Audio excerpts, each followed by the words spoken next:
নাগপুর গ্রামে পিঙ্কি নামের একটা মেয়ে নিজের মায়ের সাথে থাকতো।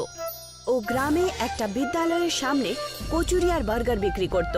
গরম গরম কচুরি আর বার্গার খেয়ে নাও, যে একবার খাবে সে খেতেই থাকবে। এসো এসো এসো, গরম গরম কচুরি বার্গার নিয়ে নাও। বিদ্যালয়ের ছুটি হওয়ার পর সমস্ত বাচ্চারা তার ঠেলার সামনে এসে গরম গরম কচুরি বার্গার খেত। পিঙ্কি, আমাকে এক প্লেট কচুরি বার্গার দিয়ে দাও। এইভাবেই সমস্ত বিদ্যার্থীরা খুব শখ করে কচুরি বার্গার খেত। এইটুকুই নয়, ওই গ্রামের লোকেরাও ওখানে খাবার খেতে আসতো। পিঙ্কি মা, নিয়ে যাবার জন্য কচুরি বার্গার প্যাক করে দাও তো। পিঙ্কি মা, আমাকে 2 প্লেট কচুরি বার্গার ভরে দিও তো। তোমার হাতে বানানো কচুরি বার্গার দেখে আমার জিভে জল চলে আসে আর কি বাবা। ধন্যবাদ কাকু। স্কুলের বাইরে রেখা আর ওর বোন শিখাও কচুরি বিক্রি করত, কিন্তু ওদের বিক্রি সেরকম হতো না। এইসব দেখার পর রেখা আর শিখা খুব ঈর্ষা করত। একটুও ঠেলাতে তো দেখ কিরকম ভিড় লেগেছে, সমস্ত লোকেরা ওর ঠেলাতেই যায়। হ্যাঁ দিদি, সকাল থেকে আমাদের দোকানে কেউ কচুরি কিনতে আসেনি। এখন এই দোকান চালানোর জন্য কিছু একটা করতেই হবে। পিঙ্কি কচুরি বার্গার বিক্রি করে বাড়ি ফেরত আসতো আর নিজের অসুস্থ মায়ের দেখাশোনা করত। জানো মা, আজকে আমার হাতের কচুরি বার্গার খেয়ে সবাই খুব প্রশংসা করেছে আর আমার সমস্ত বার্গার বিক্রি হয়ে গেছে। এটা তো খুব ভালো কথা। ভগবান করুক এইভাবেই তোমার বিক্রি হতে থাকুক।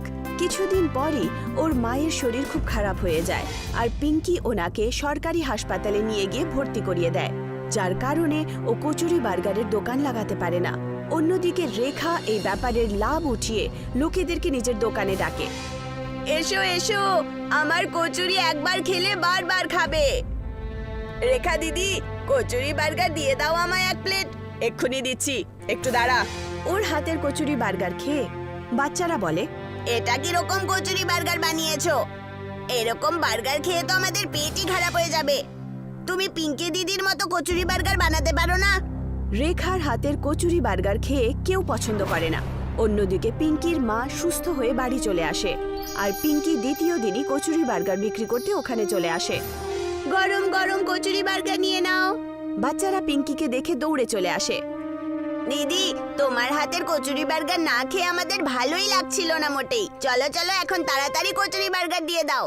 দেখতে দেখতেই ওখানে সমস্ত বাচ্চারা এবং গ্রামবাসীরা কচুরি বার্গার খেতে চলে আসে, যেটা দেখে রেখা বলে, একটু দেখ তো ওইদিকে, আমার হাতের কচুরি বার্গার কেউ খায়নি।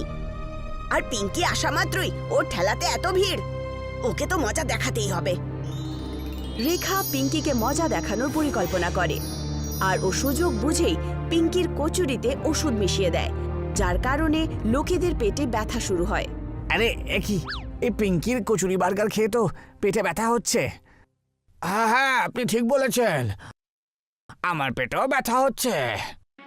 এবারে কে এখান থেকে তাড়িয়ে দিতে হবে। হ্যাঁ হ্যাঁ, তাড়িয়ে দিতে হবে। ওর কচুরি বার্গার খেয়ে যদি আমাদের শরীর খারাপ হয়ে যায় তাহলে। পিঙ্কিকে গ্রামের লোকেরা ওখান থেকে তাড়িয়ে দেয় আর পিঙ্কি কাঁদতে কাঁদতে নিজের ঠেলা নিয়ে ওখান থেকে চলে যায়।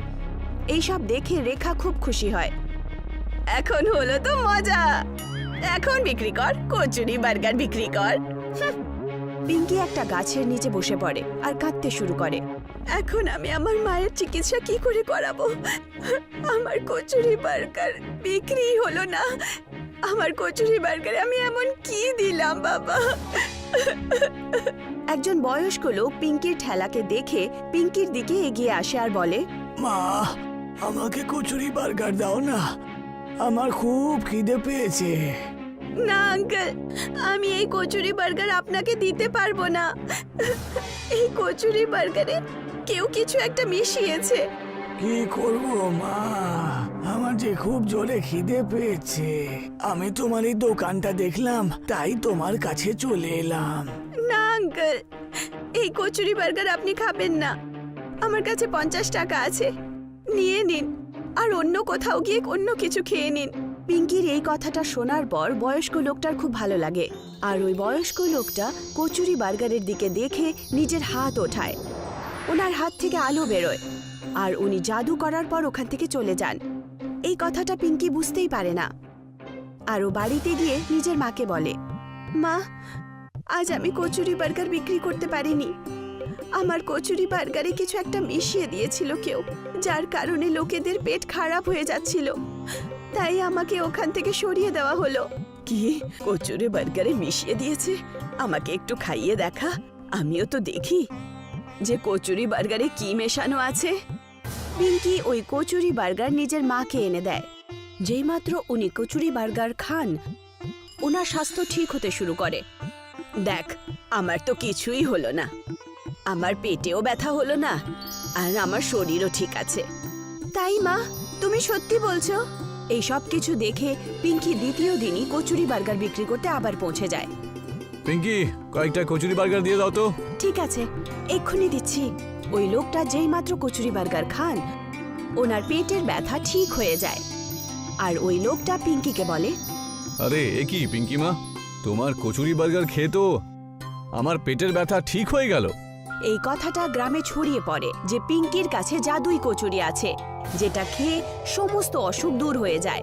আর এটা শুনে সমস্ত লোকেরা পিঙ্কির কাছে এসে কচুরি চায়। পিঙ্কি পিঙ্কি, আমাকে কচুরি বার্গার খাওয়াও না। তোমার কচুরি বার্গার খেয়ে আমার কোমরের ব্যথাটা ঠিক হয়ে যাবে।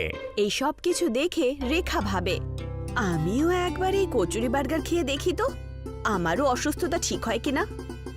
আমাকেও একটা কচুরি বার্গার খাওয়াও তো।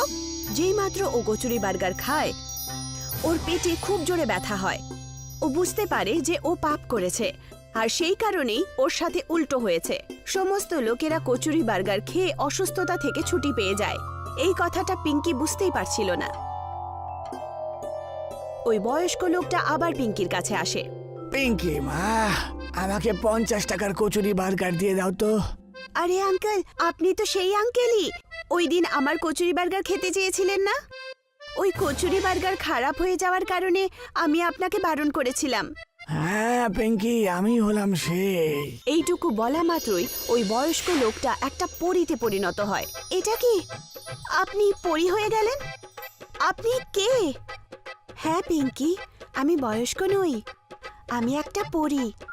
তোমার সততা দেখার পর আমার খুব ভালো লাগলো, আর তাই আমি তোমার কচুরি বার্গারকে একটা জাদুই কচুরি বার্গারে পরিণত করেছিলাম, যার কারণে যেই সৎ লোক ওই কচুরি বার্গার খাবে তার অসুস্থতা দূর হয়ে যাবে। এই কথাটা জানার পর পিঙ্কি খুব খুশি হয় আর ধন্যবাদ জানায়। ও জাদুই কচুরি বার্গার নিয়ে নিজের মাকেও খাওয়ায় আর অন্যদেরও অসুস্থতা ঠিক করে দেয়। দিরা গ্রামে একটি পরিবার থাকতো, আর সেই পরিবারে দুজন ভাই থাকতো আর তাদের বউয়েরা থাকতো। অশোক ছিল বড় ভাই, ও বাড়ির চাষবাস দেখত। অশোক তরমুজের চাষ করত। অজয় ছিল অশোকের ছোট ভাই, ও নিজের দাদার চাষবাসে সাহায্য করত, কিন্তু ও মন দিয়ে কাজ করত না, আর সেই জন্য সবসময় কাজে একটা গন্ডগোল হতেই হতো। অশোক আর অজয় সারাদিন চাষ করে দিন কাটাতো। একদিন অশোকের একটা কাজে এসেছিল, তাই তাকে বাইরে যেতে হয়েছিল। আমি চাষের জিনিস, বীজ এসব আনতে বাইরে যাচ্ছি, তুমি জমির একটু খেয়াল রেখো আর তরমুজের খেয়াল রেখো, আমি কয়েকদিনেই চলে আসবো। আচ্ছা দাদা, তুমি একদম নিশ্চিন্ত হয়ে যেতে পারো, আমি খেয়াল রাখবো সবকিছু। অশোক নিজের কাজে বেরিয়ে পড়ে, কিন্তু অজয় ঠিক করে তরমুজ আর জমির খেয়াল রাখতে পারে না। না সময় মতো জল দিত, না পোকামাকড় থেকে সেগুলোকে বাঁচাতো। দাদা, আমি দেখছি যে তুমি ফসলের ঠিক করে দেখাশোনা করছো না। ওগুলো দেখার জন্য নয়, এইভাবে তো ফসল খারাপ হয়ে যাবে। বৌদি তুমি চিন্তা করো না, জমি ঠিক আছে, জমির কোনো ক্ষতি হয়নি। অজয় এইভাবে ছেলে মানুষই করে ফসল নষ্ট করে ফেলে। একদিন অশোক আসার ঠিক কদিন আগেই যখন অজয় ফসলগুলোকে দেখতে যায়, তখন দেখে ওখানে যত বীজ রেখেছিল আর তরমুজ ফলেছিল সেই সব কিছু নষ্ট হয়ে গেছে। আরে এটা আবার কি হয়ে গেল? আমার সামান্য একটু ছেলে মানুষের ফলে সমস্ত ফসল নষ্ট হয়ে গেছে। এখন আমি দাদাকে কি জবাব দেব? পরের দিন অশোক বাড়ি ফিরে আসে। অশোক এই সব কিছু দেখে খুবই রেগে যায়। আমি তোমাকে বলেছিলাম যে জমির খেয়াল রেখো তুমি, কিন্তু তুমি তাও ছেলে মানুষই করেছো। এবার এই লোকসানের দাম কে দেবে? এবার আমরা কি খাবো বলতো? আর কোথা থেকে রোজগার হবে? দাদা আমায় ক্ষমা করে দাও, আর কখনো এমন করব না। সেই সুযোগ আমি আর তোকে দেবই না। তোমাকে আর আমার সাহায্য করতে হবে না, তুমি যাও নিজের কাজ করো আর রোজগার করো। আমি তোমাকে আর জমি থেকে কোনো সাহায্য করব না। অজয় মন খারাপ করে ওখান থেকে চলে যায়। অজয় অনেক দিন ধরে অন্য কোনো কাজ খোঁজার চেষ্টা করে, কিন্তু কারোর কাছে কাজ না পাওয়ার ফলে আর নিজের দাদার কাছে যেতে পারবে না জেনে ওর খুবই মন খারাপ হয়ে যায় আর ও বাড়ি ফিরে আসে। আমি অনেক দিন ধরে সব জায়গায় কাজ খুঁজলাম, বুঝলে, কোথাও কাজ পেলাম না। এখন তো সংসারের জিনিসপত্র শেষ হয়ে গেছে, কোত্থেকে আনবো সব। তখনই অজয়ের স্ত্রী একটা বুদ্ধি বের করে। আমার বাবার আলুর চাষ আছে, প্রত্যেকবার অনেকগুলো আলু বেঁচে যায়। ওনার থেকে আলু নিয়ে আমরা ঝালমুড়ি বানিয়ে বিক্রি করতে পারি। আর এমনিতেও আমাদের গ্রামে কোনো ঝালমুড়িওয়ালা নেই। হ্যাঁ, তুমি ঠিকই বলেছ, এটা আমরা করতেই পারি। পরের দিন অজয় নিজের শ্বশুর বাড়ি থেকে যে আলুগুলো বেঁচেছিল সেগুলো নিয়ে আসে আর একটা গাড়িতে ঝালমুড়ি বিক্রি করতে শুরু করে। অজয়ের ব্যবসা ভালোই চলতে শুরু হয়ে যায়। গ্রামের সবাই ওর কাছে ঝালমুড়ি খেতে আসে। এখন আমাদের কাজ ভালোই চলছে, বুঝলে। যদি তুমি আমায় সাহায্য করতে চাও তাহলে তুমি আসতেই পারো, বুঝেছো? হ্যাঁ, কেন নয়। গ্রাহক এত বেশি বেড়ে যায় যে অজয়ের স্ত্রীকেই অজয়কে সাহায্য করতে বাধ্য হতে হয়। কিন্তু কয়েকদিনের মধ্যেই আবার কাস্টমার কম হয়ে যায়। আরে, কয়েকদিন ধরে দেখছি গ্রাহক কম আসছে। এইভাবে চললে তো দোকান বন্ধ করতে হবে আমাদের। আমি শুনেছি যে আমাদের গ্রামেই কেউ আমাদের দেখা দেখি ঝালমুড়ির দোকান খুলেছে। যদি তাই হয় তাহলে আমাদের নতুন কিছু একটা করতে হবে। আচ্ছা, আমাদের কি একটা ঝালমুড়ির সাথে আরেকটা ঝালমুড়ি ফেরত দেওয়া উচিত? না, এইভাবে তো আমাদের খুব ক্ষতি হয়ে যাবে। তাহলে কি করি বলো তো, যাতে আমাদের ব্যবসাটা আবার চলতে শুরু করে? আমাদের কোনো অন্য উপায় খুঁজতে হবে। অজয় নিজের দাদার জমির পাশ দিয়ে যাচ্ছিল আর দাদাকে দেখে সে কেমন আছে সেটা জানার জন্য তার কাছে গেল। কেমন আছো দাদা? এখন আমি খুব মনোযোগ দিয়ে কাজ করি, বুঝেছো দাদা? তুমি কেমন আছো আর তোমার কাজকর্ম কেমন চলছে? কাজ তো ভালোই চলছে, কিন্তু আমাদের তরমুজ আর বিক্রি হচ্ছে না। যতদিনে অর্ডার আসে ততদিনে তো পড়ে পড়ে তরমুজগুলো নষ্ট হয়ে যায়। তোমারই ভালো, তোমার তো আর এসবের চিন্তা নেই। আরে দাদা, অনেক লোকসান হচ্ছে, আমি কিছু একটা করি, বুঝলে। অজয় বাড়িতে গিয়ে ক্ষেতের ব্যাপারে চিন্তা করতে থাকে। আচ্ছা, আমি বরং ওই যে তরমুজগুলো বেঁচে থাকে সেগুলো ঝালমুড়িতে মিশিয়ে বিক্রি করি। দাদার কাছ থেকে কিনে দাদাকেও উপকার করতে পারবো আর এদিকে ঝালমুড়িতে মিশিয়ে আমি নিজের রোজগারও বাড়াতে পারবো। নতুন রকমের ঝালমুড়ি দেখে গ্রামের সবাই আমার কাছে খেতে আসবে আবার। তাহলেই আমার ব্যবসা আবার ভালোভাবে চলতে শুরু হয়ে যাবে। পরের দিন অজয় দোকানের সামনে একটা নতুন বোর্ড লাগায় যে তরমুজের ঝালমুড়ি, আর সেই তরমুজের ঝালমুড়ি বিক্রি করতে শুরু করে দেয়। তারপরে আস্তে আস্তে ওর দোকানের সামনে ভিড় হতে শুরু হয়ে যায়। আর এইভাবেই ও নিজের দাদার কাছ থেকে তরমুজ কিনতে থাকে আর সেই তরমুজ দিয়ে ঝালমুড়িও বানাতে থাকে। কিন্তু অজয়ের স্ত্রী সেই তরমুজের খোসা নিয়ে খুবই সমস্যায় পড়ে যায় আর ও সেই কথা নিজের স্বামী অজয়কে বলে। বাড়ির পেছনে তরমুজের খোসা রাখা আছে, ওগুলো খারাপ হয়ে যাচ্ছে, কি করব ওগুলো দিয়ে? আরে, ওগুলো দিয়ে আবার কিছু হয় নাকি? ওগুলো তো ফেলে দিতে হয় বা জমিতে সার হিসেবে ব্যবহারও করতে পারি। আমি ভাবছিলাম যে এগুলো আমরা ঝালমুড়ির জন্য বাটি হিসেবে তৈরি করতে পারি। এটা তো তুমি দারুণ কথা বলেছো। হ্যাঁ, পরের দিন ওই তরমুজের খোসার মধ্যেই ঝালমুড়ি বিক্রি করতে শুরু করে দেয়। সমস্ত গ্রাহকদের এটা খুবই ভালো লাগে আর এত ভালো একটা চিন্তাধারার জন্য ওকে অনেক পুরস্কার দেওয়া হয়।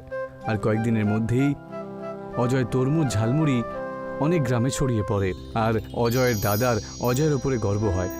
আমি জানতাম না যে তোমার এত বুদ্ধি আছে। তোমাকে আমার ওসব কথা বলে আমি ঠিক করিনি, আমাকে ক্ষমা করে দাও। না না দাদা, তুমি ক্ষমা চেও না। তুমি যদি সেদিনকে না বলতে আর আমাকে কাজ থেকে বের না করে দিতে তাহলে আমি এত দূরে পৌঁছতে পারতাম না। আর এই ঘটনার পরে ওরা দুজন একসাথে আবার খুব ভালোভাবে থাকতে শুরু করে আর দাদার কাজে ভাই সাহায্য করতে শুরু করে দেয়।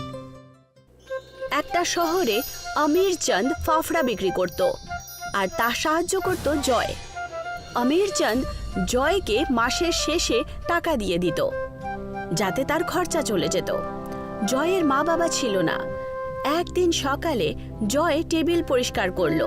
কিছু সময়ের মধ্যেই ওখানে গ্রাহকরা চলে আসে আর সবাই ফাফড়া খেতে শুরু করে।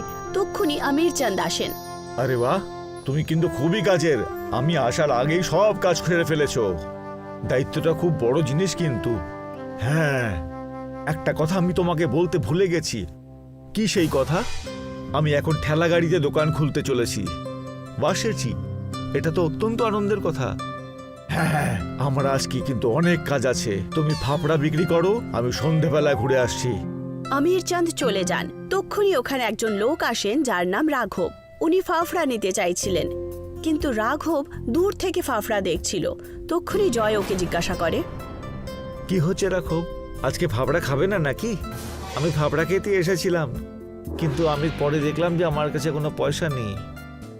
আরে তুমি খাও, আমি নিজের থেকে পয়সা দিয়ে দেবো। ধন্যবাদ ভাই, আমি তোমাকে পরে পয়সা দিয়েই দেবো। রাঘব ফাফড়া খেয়ে ওখান থেকে চলে যায়। এইভাবেই অনেক লোকেরা এখানে আসে আর জয়ের ফাফড়া খায়। ওরা আমির চাঁদকে একদম পছন্দ করতেন না। বিকেলে আমির চাঁদ ফেরত আসেন। আজকে কত মাল বিক্রি হলো? আজকে অল্প কয়েকটা ফাফড়া বেঁচে গেছে, কোনো ব্যাপার না, এটা কালকে কাজে লেগে যাবে। হ্যাঁ, কিন্তু কি বলো? আমি ভাবছিলাম কি যে আমি কিছু ফাফড়া এই রাস্তার ওপর বসে থাকা লোকেদের দিয়ে দেবো। আরে তুমি পাগল হলে নাকি? আমি শুধু ভাবছিলাম যে মানুষের একটু উপকার হবে। আমি কিচ্ছু জানতে চাই না। শোনো, যদি তুমি আজকের পরে কারুকে বিনা পয়সায় ফাফড়া খাইয়েছো, তাহলে আমি তোমাকে চাকরি থেকে ছাড়িয়ে দেবো। কিন্তু শেঠজি, এখন তুমি যাও, কাল সকালে আবার এসো। জয় চলে যায় আর রোজকার মতো পরের দিন সকালে আবার জয় কাজে চলে আসে আর ও ফাফড়া বিক্রি করা শুরু করে দেয়। কিন্তু তক্ষুনি ওখানে একজন ভিখিরি আসেন। আমার খুব খিদে পেয়েছে, কিছু খাবার থাকলে দিন না। যাও এখান থেকে, এখানে কিছু নেই। আমি কবের থেকে ক্ষুধার্ত আছি, কিচ্ছু খাইনি, কিছু তো দিয়ে দিন আমাকে। একবারে কথা বুঝতে পারো না নাকি? চলো যাও।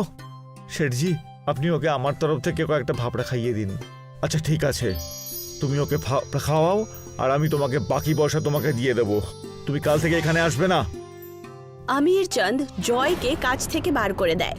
ভিখারি ফাফড়া খেয়ে নেন আর ভিখারি জয়কে বলেন, তুমি আমার জন্য নিজের চাকরি ছেড়ে দিলে? তুমি এরকমটা কেন করলে?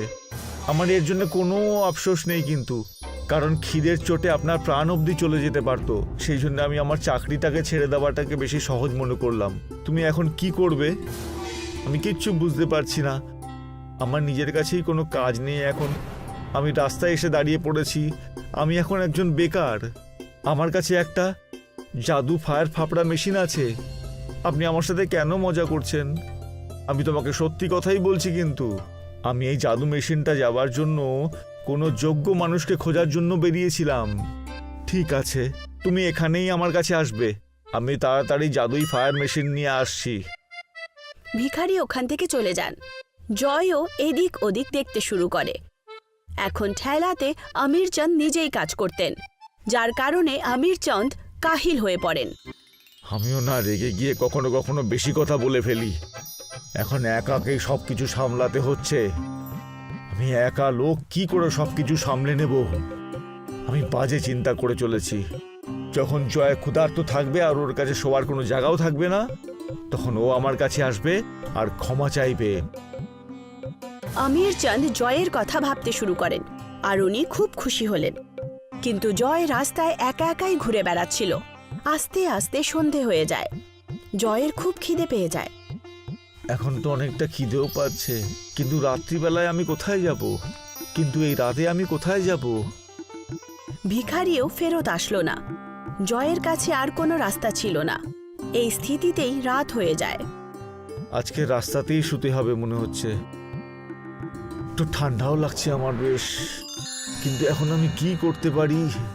তক্ষুনি জয়কে খুঁজতে খুঁজতে ভিখিরি এলো। ওর হাতে একটা মেশিন ছিল। ভিখারিকে আবার দেখে জয় একটু খুশি হলো। আমি তোমাকে কত খুঁজেছি, কিন্তু তুমি আমার কাছে এলেই না। আমার মনে হচ্ছিল যে তুমি হয়তো আর আসবে না, সেই জন্য আমি ওখান থেকে চলে এলাম। এটা হলো কি জাদুই ফায়ার ফাফড়া মেশিন। তুমি এখন এটা দিয়ে ফাফড়া বানাতে পারবে। এটাকে চালাতে হয় কিভাবে? এক্ষুনি তোমার বন্ধু রাঘব চলে আসবে। আচ্ছা হ্যাঁ, যে সবার সাহায্য করে ভগবানও তাকে সাহায্য করে থাকে। ততক্ষণে রাঘবও ওখানে চলে আসে। রাঘব একটা ঠেলা নিয়ে আসে, যার উপরে কিছু জিনিসপত্র রাখা ছিল। এসব আবার কি নিয়ে এসছো? তুমি খুবই ভালো ফাফড়া বানিয়ে থাকো, এখন তুমি নিজের দোকান খুলতে পারো। সত্যি কথা বলছো? হ্যাঁ, এই মেশিনটা তোমাকে পুরোপুরি সাহায্য করবে। ভিখারি মেশিনটা চালিয়ে দেখালেন। মেশিনে ও ফাফড়া বানানোর জিনিসপত্র দিলেন। মেশিনে আগুন জ্বলতে শুরু করলো। সঙ্গে সঙ্গেই অন্য দিক থেকে ফাফড়া তৈরি হয়ে বেরিয়ে আসে। জয় এটা দেখে খুব অবাক হয়। এটা আবার কি করে হওয়া সম্ভব? এটা একটা জাদু। আর এই আগুন থেকে তোমার কখনো ঠান্ডাও লাগবে না। তুমি মন থেকে যতটা চাইবে এ ততটাই ফাফড়া বানিয়ে তোমাকে দেবে। কিন্তু মনে রাখবে যে তোমাকে সব সময় এতটা সৎভাবে থেকেই কাজ করতে হবে। ঠিক আছে, আমি এটার প্রয়োগ সব মানুষের পেট ভরার জন্য করে থাকব। আমিও তোমার সাথে এখানে কাজ করতে চাই। তোমাকে অনেক স্বাগত জানাই বন্ধু। ঠিক আছে, আমরা কাল থেকে তাহলে এখানে কাজ শুরু করব। আমি এখন যাচ্ছি, তাহলে অন্য কারোর কাছেও আমার সাহায্যের প্রয়োজন হতে পারে। জয় আর রাঘব ভিখারিকে ধন্যবাদ জানান। উনি ওখান থেকে চলে যান। পরের দিন থেকে জয় আর রাঘব ফাফড়া বিক্রি করার কাজ শুরু করে দেয়। শুরুতে কোনো গ্রাহকই আসছিল না। কি আমাদের ফাফড়া বিক্রি হয়ে যাবে? এখনো কেউ আমাদের ব্যাপারে জানেই না, এই জন্যই তারা আসছে না। আমি গিয়ে সবাইকে জানিয়ে আসছি। রাঘব ফাফড়ার প্রচার শুরু করে। সব গরিব আর ধনী লোকেরা জয়ের ঠেলাতে আসতে শুরু করে। আর দেখতে দেখতেই ও একটা বড় দোকান খোলে। আমির চাঁদের ঠেলা বন্ধ হয়ে যায় আর ও খুব গরিব হয়ে যান। একদিন আমির চাঁদেরও খুব খিদে পায় আর ওনার কাছে টাকা ছিল না, আর জয়ের দোকানে ফাফড়া খেতে আসেন। আমার কাছে টাকা পয়সাও নেই আর খিদেও পেয়েছে আমার। কোনো ব্যাপার নয় শেঠজি, আপনি পেট ভরে খান। আমির চাঁদ জয়কে দেখে অবাক হলেন। হ্যাঁ শেঠজি, এটাই আসল সময়, এবং ঘুরে আসুন। আমির চাঁদ ফাফড়া খেলেন আর নিজের ভুল স্বীকার করলেন। জয় আর রাঘব নিজেদের কাজ জারি রাখলেন আর কিছুদিনের মধ্যেই খুব ধনী হয়ে যায়। গীতা দেবীর যমজ ছেলে ছিল নকুল আর মুকুল, যাদের স্ত্রী ছিল নয়না আর সুনয়না। বিয়ের পর থেকে নকুল আর মুকুলের খালি ঝগড়া হতো, তাই গীতা দেবী আজ তার সমস্ত সম্পত্তি ভাগ করছিল। এই বাড়িতে আর সব খেতে তোমাদের দুজনের সমান অধিকার। তোমাদের দুজনেই সমান অধিকার পাবে। তোমাদের দুজনের ঝগড়া করার কোনো দরকার নেই। আমার আর আমার স্বামীর যা কিছু রয়েছে সবকিছুই তোমাদের মধ্যে সমান ভাগ হবে। ঠিক আছে মা, তুমি যা আদেশ করবে। সেদিন থেকে ঘরের মাঝখানে একটা লাইন টেনে দেওয়া হলো। একই বাড়িতে দুটো উনুন হয়ে গেল আর দুটো জায়গাতেই আলাদা আলাদা রান্না তৈরি হতো। মা, এবার যখন সব কিছুর ভাগ হয়ে গেছে তখন এটাও করে নেওয়া যাক। একদিন তুমি আমার বাড়িতে খাও আর একদিন দাদার ওখানে। এটাও ঠিক আছে। সেই থেকে গীতা দেবী এক বেলার খাবার খেত নকুলের কাছে আর আরেক বেলার খাবার খেত মুকুলের কাছে। সম্পত্তির সাথে সাথে মাও ভাগ হয়ে গেছিল, আর এইসবের কারণ ছিল নকুল আর নয়না। নয়না সব সময় নকুলকে উস্কানি দিত। আমার তো মনে হয় তোমার মা মুকুলদের বেশি সম্পত্তি দিয়েছে। এমনটা হতে পারে না, মা তো সবটা সমান ভাগে ভাগ করেছে। তাও বুঝতে পারছি না। মুকুল আর সুনয়না দেখি তোমার মায়ের খুব যত্ন নেয়, মায়ের সেবা করে। এমনি এমনি কেউ কেন মায়ের এভাবে সেবা করবে? আরে তুমি না, মুকুল এই রকম, ও বরাবরই মাকে বেশি ভালোবাসে। কিন্তু সুনয়না, ও কেন সেবা করবে? কারণ বৌদি দাদার সব কথা শোনে, বুঝেছো? ও তোমার মতো নয় যে নিজের স্বামীকে আঙুলের ওপর নাচাবে। হ্যাঁ হ্যাঁ, তুমি তো আমাকেই দোষ দাও। আমি তো সবার ভালোর জন্য বলেছিলাম যে ভাগ করে দেওয়া হোক। এমনিতেও তোমার মায়ের বয়স হয়ে গেছে, ভবিষ্যতে কি হয় কে জানে। ভালোই তো হলো যে তাড়াতাড়ি টাকা আর সম্পত্তির ঝামেলা মিটে গেল। এবার অন্তত তোমার মায়ের ওপরে কোনো বোঝা থাকবে না তো। এবার হয়েছে তো, ছেড়ে দাও। সেখানেই অন্যদিকে মুকুল আর সুনয়না মায়ের সেবা করতে ব্যস্ত ছিল। মা, আমি তোমার পছন্দের বেসনের লাড্ডু বানিয়েছি। বাহ, খুব ভালো। আর মা, আমি কবিরাজকে তোমার কোমরের ব্যথার কথা বলেছি, বুঝেছো? উনি বলেছেন সন্ধেবেলা ওনার থেকে তেল নিয়ে নিতে। সেই তেলে তোমার কোমরের ব্যথা ঝট করে উধাও হয়ে যাবে। ভালো কথা। ভালো থাকো তোমরা দুজন, সব সময় ভালো থেকো। গীতা দেবী মুকুল আর সুনয়নাকে আশীর্বাদ দিচ্ছিল, আর এটা দেখে নয়নার রাগে ফেটে পড়ল। সন্ধেবেলায় যখন নয়নার পালা এলো, তখন নয়নাও খাবারের সাথে মিষ্টি বানালো। এই নিন মা, আপনার পছন্দের পনিরের তরকারি, রুটি, রায়তা, ভাত আর রসগোল্লা। বাহ বাবা, আজ কি বিশেষ কিছু আছে? বিশেষ কিছু না, এই একটু বানাতে ইচ্ছে হলো। তুমি আমার ছেলের বউ, তোমাকে আমি ভালো করে জানি। তুমি পারলে তো রান্নাঘরেই যাও না। কি যে বলেন মা, আপনিও? ভালো কথা যে তুমি এত খাবার তো বানিয়েছো।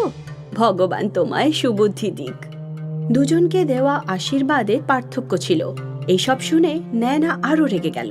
ও মনে মনে প্যাচ কষতে লাগলো।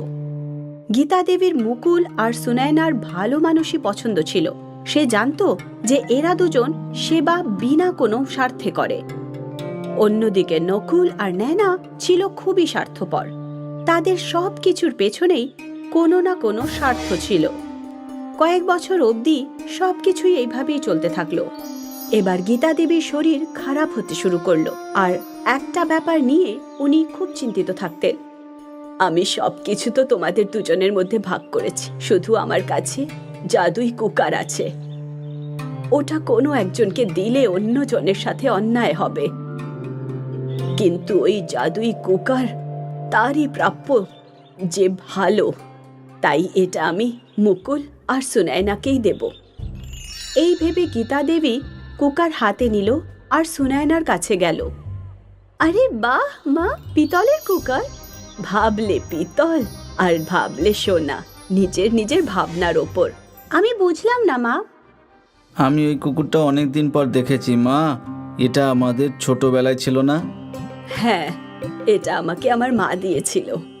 এটা আমাদের বংশের কুকার, কিন্তু এটা কোনো সাধারণ কুকার নয় বাবা, এটা জাদুই কুকার।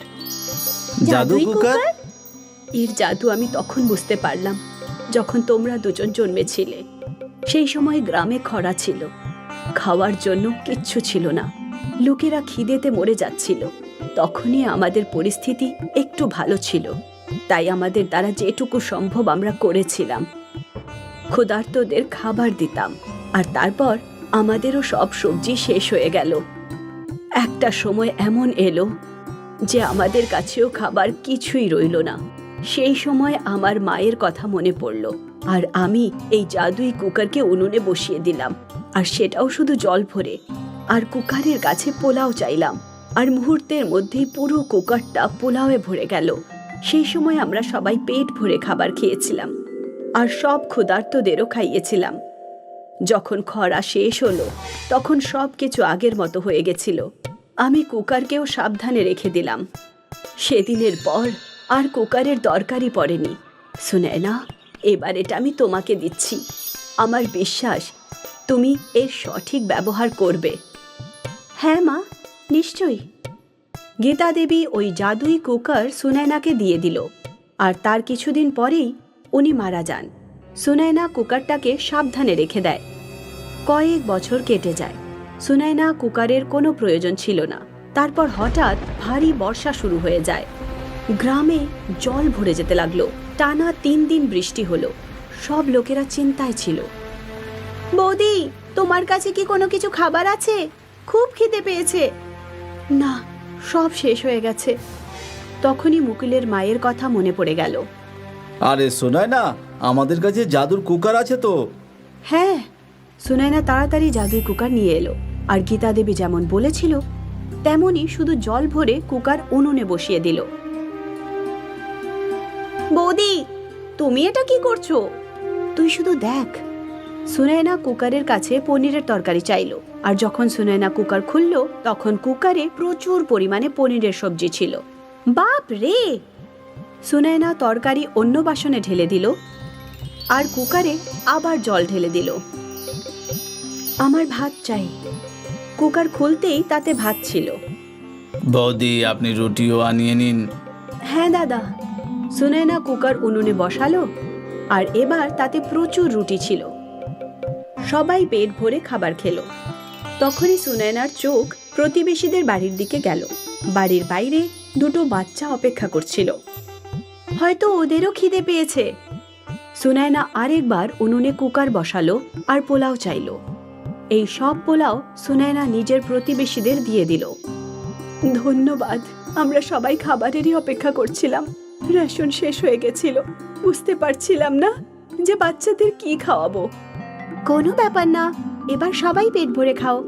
যখন সুনয়না বাড়ি ফিরল তখন নয়না তাকে বলল, এই জাদুই কুকারটা তো আমাদের, আমরা অন্যদের কেন সাহায্য করব? কারণ এর জাদু এই রকমই। যদি তুমি শুধু এটা নিজের জন্য ব্যবহার করো তাহলে এর জাদু শেষ হয়ে যাবে। এরকম আবার হতে পারে নাকি? এটা হলো জাদুই কুকার। এটা যার কাছেই থাকুক সে যা চাইবে সে তা পেয়ে যাবে।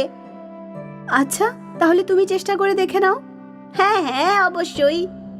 নয়না কুকার ধুলো আর তাতে জল ভরে দিল। আমার পালং শাকের তরকারি চাই। কিন্তু যখন নয়না কুকার খুললো তাতে শুধু জলই ছিল। এ কি? এবার আমি চেষ্টা করছি। আমার পালং শাকের তরকারি চাই। সুনয়না কুকার বন্ধ করলো আর 1 মিনিট পর খুললো। কুকার পালং শাকের তরকারিতে ভর্তি ছিল। এবার তুমি বুঝেছো নয়না, এই কুকারের জাদু শুধু ভালোর জন্য কাজ করে। হ্যাঁ, আপনাকে ছাড়া কেউ যদি এই কুকার থেকে কিছু চায় তাহলে সেটা কাজ করবে না। আজ থেকে আমিও আপনার মতোই ভালো হব। কেন, জাদুই কুকার চালানোর জন্য? না, যাতে আপনার মতো আমিও আশীর্বাদ আর শুভেচ্ছা পাই। নিশ্চয়ই পাবে। অন্যদের সাহায্য করে তো দেখো। নয়না বুঝে গিয়েছিল যে ভালোই হলো জীবন ধারণের সঠিক উপায়। ভালো মানুষরা বিপদের সময় সাহায্য পেয়েই যায়। সুনীল আর আসিফ দুজনে বন্ধু ছিল। ওরা দুজনে একই গ্রামে থাকতো। ওরা একসাথে বাঁশ কাটতে যেত। আমাদের জঙ্গলের পেছনের দিকে যাওয়া উচিত। ওখানে অনেক বড় বড় বাঁশ গাছ আছে। কিন্তু ওখানে যেতে আমাদের নদী পার করে যেতে হবে। কিন্তু আসার সময় যদি নদীতে স্রোত বেশি থাকে তাহলে ফিরবো কেমন করে? আমরা তখনই ওই দিকে যাব যখন নদীর স্রোত কম থাকবে, আর তাড়াতাড়ি বাঁশ কেটে ফিরে আসব। বেশি লম্বা বাঁশ হলে বেশি পয়সা পাবো, সেটা ভাবো। এটাও ঠিক, তাহলে কালকেই যাব। পরের দিন আসিফ আর সুনীল জঙ্গলের পেছনের দিকে পৌঁছলো। এখানে কত মোটা মোটা বাঁশ আছে, আর লম্বাও। ব্যবসায়ীরা এগুলোর খুব ভালো দাম দেবে। হ্যাঁ, ভালো বাঁশ পেয়ে দুজনেই খুব খুশি হলো। ওরা বাঁশগুলো নিজেদের গ্রামে নিয়ে গেল। বাবা, অনেক দিন পর এমন লম্বা বাঁশ দেখলাম। এখন এগুলোর দামও ভালো দিতে হবে। হ্যাঁ হ্যাঁ হ্যাঁ, একটা বাঁশ 200 টাকা। তোমরা দুজন 5টা বাঁশ নিয়ে এসেছো, মোট হলো 1000। 1000 পেয়ে দুজন খুব খুশি হলো। টাকা দুজনে নিজেদের মধ্যে ভাগ করে নিল। রোজ ছোট ছোট বাঁশে 300 টাকা রোজগার হতো, আজকে 500 টাকা। এবার তো আমরা জঙ্গলের পেছনের দিকেই যাব। হ্যাঁ, সেদিন থেকে ওরা দুজন নদী পার করে বাঁশ নিয়ে আসতো, আর ব্যবসায়ীও ওদের ভালো টাকা দিত। একদিন সকালে দুই বন্ধু যাওয়ার জন্য রওনা হচ্ছিল। ভাই, মা বলছিল বাজার থেকে চাল আর মশলা আনতে হবে, আর আমাকে পনিরও নিতে হবে। তাহলে চলো আগে বাজারে যাই, তারপর সেইখান থেকে নদীর পাড়ে যাব। হ্যাঁ, দুটো কাজ একসাথে হয়ে যাবে। দুজনে বাজার পৌঁছলো, আর ওদের যা যা জিনিস দরকার ছিল ওরা কিনে নিল। দেখো ভাই, কি টাটকা পনির পেয়েছি। আজকে রাতে তো আমার নিমন্ত্রণ, আমিও আসবো খেতে। চলে এসো, আমি কখনো বারণ করেছি নাকি? চলো এবার নদীর পাড়ে যাই, বাঁশ কেটে বিক্রিও তো করতে হবে। হ্যাঁ হ্যাঁ। তারপর ওরা জঙ্গলের দিকে রওনা দিল। প্রতিদিনের মতো ওরা নদী পার করে তারপর জঙ্গলে পৌঁছে গেল আর বাঁশ কাটতে লাগলো। কিন্তু হঠাৎ বৃষ্টি শুরু হয়ে গেল। আমাদের বাড়ি ফিরে যাওয়া উচিত, নদীতে জল বেড়ে যাবে। হ্যাঁ, শুধু আর একটা বাঁশ কেটে নিই। হ্যাঁ, বৃষ্টি আরো জোরে শুরু হয়ে গেল। কিছুক্ষণের মধ্যে ওদের বাঁশ কাটা হয়ে গেল। তারপর ওরা বাঁশ নিয়ে নদীর দিকে রওনা দিল। ওদিকে নদীর জল অনেক বেড়ে গেছিল। নদীতে তো জল বেড়ে গেছে ভাই, এত স্রোতে নদী পার করা সুরক্ষিত নয়। হ্যাঁ, আমরা কিছুক্ষণ জঙ্গলে অপেক্ষা করি। হ্যাঁ, ওই দিকে যে গুহাটা আছে না, সেখানে অপেক্ষা করি গিয়ে। দুজনে মিলে গুহার দিকে চলে গেল। গুহায় আগে থেকেই কিছু শুকনো কাঠ ছিল। এইগুলো জ্বালিয়ে দিই, একটু গরম হবে। আসিফ যে জিনিসগুলো কিনেছিল সেখানে ম্যাচ বক্সও ছিল। আসিফ ওই শুকনো কাঠে আগুন জ্বালিয়ে দিল আর দুই বন্ধু আগুন পোহাতে লাগলো। খুব খিদে পেয়েছে ভাই, আমারও। শোন, আমরা কিছু বানিয়ে নিই। এমনিতে কিছু জিনিস তো আমাদের কাছে আছেই, কিন্তু আমরা কি করে বানাবো? আমাদের কাছে বাসন তো নেই। তখনই আসিফের নজর পড়ল বাঁশের ওপর। আমাদের কাছে বাঁশ তো আছে, বাঁশের ভেতরে খাবার বানাতে পারবো। কিভাবে? তুমি বাম্বু বিরিয়ানির কথা শুনোনি? না, বাম্বুতে বিরিয়ানি আবার হয় নাকি? কিন্তু আমাদের কাছে মাংস কোথায়? মাংস নেই তো কি হয়েছে, আমাদের কাছে পনির তো আছে। পনির বিরিয়ানি খেয়ে নেব। কিন্তু কি করে? তুমি শুধু দেখো। আসিফ দুটো বাঁশের টুকরো কাটলো, ওর কাছে যে চাল ছিল ধুয়ে নিল। বাঁশের ভেতরে চাল, মশলা, জল, লবণ আর পনির দিয়ে দিল। তারপর বাঁশের একদিকে গাছের পাতা ভরে বাঁশের মুখ বন্ধ করে দিল। তারপর সব জিনিসগুলো ভালো করে নেড়ে জ্বলন্ত আগুনে রেখে দিল। এবার ব্যাস 20 মিনিটে আমাদের বাম্বু বিরিয়ানি তৈরি হয়ে যাবে। দেখা যাক। বাম্বু ভালো করে আগুনে পুড়তে লাগলো। তারপর যখন বাম্বু একেবারে ভালো করে পুড়ে গেল, তখনই খুব সুন্দর একটা গন্ধ গুহাতে ভরে গেল। মনে হচ্ছে বিরিয়ানি তৈরি হয়ে গেছে ভাই। আসিফ ওই বাম্বু বাইরে বের করলো আর দুটো কলা পাতা পেতে নিল। আর যখনই বাম্বু একটু ঠান্ডা হলো, তখন বিরিয়ানি কলা পাতায় বার করে নিল। দেখতে তো খুব সুন্দর হয়েছে। এমন যেই হোক, খিদে তো পেয়েছে, খেয়ে নিই আগে, চলো। দুজনে বিরিয়ানি মুখে দিল আর দুজনে মন্ত্রমুগ্ধ হয়ে গেল। তারপর দুজনে খুব মজা করে বিরিয়ানি খেতে লাগলো। ভাই, তুমি এত ভালো বাম্বু বিরিয়ানি বানাও যে কিছু বলার নেই। ধন্যবাদ। তোমার তো বিরিয়ানি বিক্রি করা উচিত বন্ধু। সেটা না করে কেন পরিশ্রম করছিস? এই বিরিয়ানির বিখ্যাত হতে সময় লাগবে না। সত্যি? হ্যাঁ, তুমি যদি রাজি থাকো তাহলে একসাথে ধাবা খুলে ফেলি। হ্যাঁ হ্যাঁ, কেন নয়? যখন বৃষ্টি বন্ধ হলো, নদীর জল কমে গেল, তখন দুই বন্ধু সমস্ত বাঁশ নিয়ে গ্রামে ফিরে এলো। কিন্তু আজ ওরা বাঁশ বিক্রি করলো না। পরের দিন আসিফ আর সুনীল গ্রামের মোড়ে নিজেদের দোকান খুলল। গ্রামবাসী অবাক হয়ে দেখছিল যে ওরা বাঁশের ভেতর কি বিক্রি করছে। আরে ভাই, এগুলো কি? এগুলো বাম্বু বিরিয়ানি কাকা, পনিরের। বাম্বু বিরিয়ানি? আমাকেও তো একটু খাওয়াও। গ্রামের লোক এই প্রথমবার বাম্বু বিরিয়ানি চেখে দেখলো। আরে বাহ, কি দারুণ স্বাদ আসিফ ভাই। এইরকম বিরিয়ানি সারা জীবনে খাইনি, খুব ভালো লাগলো। আসিফ আর সুনীলের বাম্বু বিরিয়ানি গ্রামে বিখ্যাত হয়ে গেল। গ্রাহক ভিড় করে দাঁড়িয়ে বাম্বু বিরিয়ানি খেতে লাগলো। আসিফ আর সুনীলের রোজগার অনেক গুণ বেড়ে গেল। তারপর আর কি, সুনীল আর আসিফ মজদুরি ছেড়ে বাম্বু বিরিয়ানি বিক্রি করতে শুরু করে দিল। ওরা দিন রাত 4 গুণ উন্নতি করতে লাগলো। অনেক দূর দূর থেকে লোক বাম্বু বিরিয়ানি খেতে আসতো। আর দেখতে দেখতে ওদের গ্রামে একটা বড় হোটেল খুলে গেল আর দুজন অনেক বড় লোক হয়ে গেল। কোনোদিনও ভাবিনি যে এইসবও হতে পারে। আমিও কোনোদিন ভাবিনি ভাই, সেদিন আমাদের ভাগ্য বদলে দিতেই বৃষ্টি নেমেছিল। হ্যাঁ, সেদিন বৃষ্টি না হলে আমরা ফেঁসে যেতাম না, আর কোনোদিন বাম্বু বিরিয়ানিও বানাতাম না। ভাই, এসব আগে থেকেই লেখা ছিল।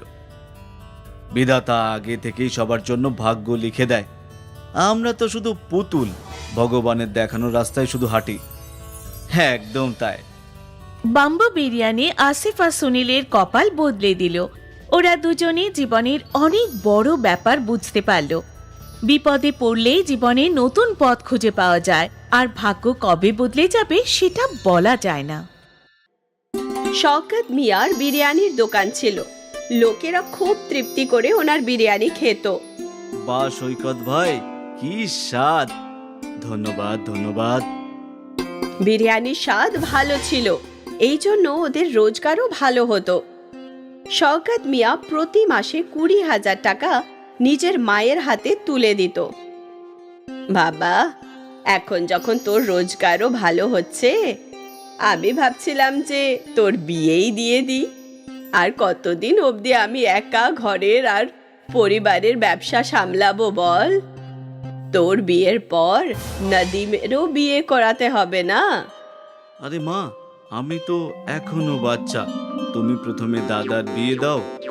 ঠিক আছে ঠিক আছে মা, তোমার যে মেয়েকে পছন্দ আমি তাতেই রাজি। এ তো খুশির খবর, তোমার থেকে আমি এটাই আশা করেছিলাম সৈকত। শওকতের মা ওর জন্য একটা মেয়ে খুঁজে নিল, সানা। সানা শিক্ষিত ছিল আর খাবারও সুস্বাদু বানাতো।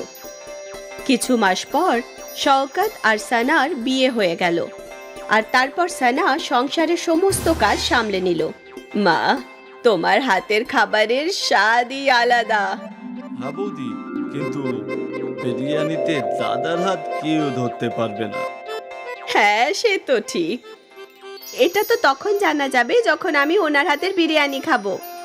দাদা, আজকে সবার জন্য বিরিয়ানি নিয়ে এসো। ঠিক আছে, নিয়ে আসবো। শওকতের বিরিয়ানি বিখ্যাত ছিল। যখনই ও বিরিয়ানি বানাতো, বিরিয়ানির গন্ধ আশেপাশে ছড়িয়ে পড়তো আর লোকেরা আকৃষ্ট হয়ে চলে আসতো। আরে ভাই, বিরিয়ানি তৈরি হয়ে গেছে নাকি? না দাদা, এখনো 10 মিনিট লাগবে। ঠিক আছে ঠিক আছে, আমি এখানেই থাকবো। গ্রাহকরা তো শওকতের বিরিয়ানির অপেক্ষাই করত। এই অবধি সবকিছু ভালোই চলছিল। এই আমজাদ মিয়া আমার হাতে বানানো ব্যবসা খেতে বসেছে, আমাকে কিছু তো করতেই হবে। আমিও দাম কমিয়ে দেবো। শওকতও বিরিয়ানির দাম কমিয়ে 80 টাকা করে দিল। প্রতিদিন তো এই দোকান থেকে বিরিয়ানি খায়, চল আজকে ওই নতুন দোকান থেকে খাই। ঠিক আছে। অনেক গ্রাহক শুধু নতুন স্বাদের জন্য আমজাদের দোকানে যেতে লাগলো, কিন্তু আমজাদের হাতে আলাদাই জাদু ছিল। একবার যে ওর বিরিয়ানি খেত, সে ওর দোকানে আবার আসতো। কালকে যে বিরিয়ানি খেয়েছিলাম আজকেও সেটাই খাবো। হ্যাঁ নিশ্চয়ই, ওই বিরিয়ানিটাকে কেউ ভুলতে পারবে না। আস্তে আস্তে শওকতের গ্রাহক কমতে শুরু করলো। হয়তো এটা কিছু সময়ের জন্য। আমজাদের দোকান নতুন, তাই লোকেরা ওখানে বিরিয়ানি খেতে যাচ্ছে। কিছুদিন পর আমার গ্রাহক ফিরে আসবে। শওকত নিজেই নিজেকে এটা বোঝানোর চেষ্টা করলো, কিন্তু ব্যবসায় লস ওকে চিন্তায় ফেলে দিয়েছিল। এখন বাড়িতেও ও সবসময় চিন্তিত থাকতো। কি হয়েছে শওকত, তুই কি নিয়ে এত ভাবছিস? কি আর বলবো মা, আমার দোকানের সামনে আরো একটা বিরিয়ানির দোকান হয়েছে। আস্তে আস্তে আমার সমস্ত গ্রাহক ওখানেই যাচ্ছে। এইরকম চলতে থাকলে একদিন আমাকে দোকান বন্ধ করে দিতে হবে। এরকম কিচ্ছু হবে না বাবা, ওপরওয়ালা আছে তো, হয়তো এটা কদিনেরই ব্যাপার। আমি এটাই আশা করছি মা। শওকত চিন্তায় ছিল, আর এই কথাটায় পুরো পরিবারের খারাপ লাগছিল। ওই রাতে সানা শওকতের পুরো ব্যাপারটা জানলো। যদি দামের জন্যই গ্রাহক অন্য দোকানে যাচ্ছে, তাহলে আমরা যদি দাম কম করে দেখি? আমরা কি করে দাম কমাবো সানা? বিরিয়ানি 1 প্লেট বানাতেই 50 টাকা লাগে, আর আমি 80 টাকায় বিক্রি করছি, মানে শুধু 30 টাকার লাভ। যদি এটাও কমিয়ে দিই তাহলে সংসার খরচ কিভাবে চালাবো? তাহলে কি আমরা বিরিয়ানি বানানোর জিনিসপত্র সস্তায় কিনতে পারি না? বিরিয়ানিতে সব থেকে দামি হলো চাল, সম্ভবত বাসমতি চাল। কিভাবে সস্তায় পাবো? এবার আমি বাসমতি চালকে প্লেন চালের সঙ্গে বদলাতে তো পারবো না। আমরা যদি বাসমতি চালের জায়গায় অন্য কোনো জিনিস ব্যবহার করি তখন? তার মানে? মানে ম্যাগি। ম্যাগির অনেক ধরনের সুস্বাদু জিনিস হয়। যদি আমরা ম্যাগির বিরিয়ানি বানাই তাহলে আমাদের খরচাও কম হবে। ম্যাগি বিরিয়ানি? এটা তো প্রথমবার শুনলাম। এখনকার যুগে আলাদা জিনিসই বিক্রি হয়, একবার চেষ্টা করেই দেখা যাক না? ঠিক আছে, আর এমনি তো কিছু তো হচ্ছে না, তাহলে ওটাই করা যাক। পরের দিন শওকত প্রতিদিনের মতো বিরিয়ানি বানালো, আর এইবার ও বাসমতি চালের বদলে ম্যাগি দিল। ম্যাগির বিরিয়ানি তাড়াতাড়ি তৈরি হয়ে গেল। আর ওর খরচও কম ছিল। এই জন্য শওকত ও দাম 50 টাকা করে দিল। বাইরে বড় বোর্ড লাগিয়ে দিল, ম্যাগি বিরিয়ানি 50 টাকা। এই ম্যাগি বিরিয়ানিটা আবার কি? ম্যাগি জানি আর বিরিয়ানিও জানি, কিন্তু ম্যাগি বিরিয়ানি আজ অব্দি তো খাইনি। চল আজকে ওটাই খাই। হ্যাঁ হ্যাঁ, ম্যাগি বিরিয়ানির নাম পড়ে অনেক গ্রাহক ওর বিরিয়ানি খেতে পৌঁছলো। বাহ বাহ, খুব সুস্বাদু। এইরকম ম্যাগি বিরিয়ানি আমি কোনোদিনও খাইনি। তার কারণ একটাই যে এটা ম্যাগি নয়, ম্যাগি বিরিয়ানি। বাহ ভাই, এইরকম স্বাদ কোথাও পাইনি। ধন্যবাদ ধন্যবাদ। লোকেরা শওকতের বিরিয়ানি খুব পছন্দ করছিল। ওই দিন শওকতের দোকানে গ্রাহকদের ভিড় লেগে থাকলো। ভাই, ম্যাগির বিরিয়ানি তো চালের বিরিয়ানির থেকেও বেশি সুস্বাদু। আজ থেকে আমরা প্রতিদিন ম্যাগি বিরিয়ানি খাবো। শওকত খুশি মনে বাড়ি ফিরলো ও ওই খুশির খবর নিজের স্ত্রীকে বলল, আর ও খুশি হয়ে গেল। ওই মাসে শওকতের অনেক ভালো রোজগার হলো। মাসের শেষে শওকত নিজের মাকে 40,000 টাকা দিল। এত? হ্যাঁ মা, সানার ম্যাগি বিরিয়ানির আইডিয়া কাজ করেছে, দ্বিগুণ রোজগার হচ্ছে। আরও একবার শওকত খুশি থাকতে লাগলো। ওর সমস্যার সমাধান হয়ে গেছিল, কারণ ওর রোজগার বাড়তে লাগলো। ম্যাগি বিরিয়ানি বিখ্যাত হয়ে গেছিল।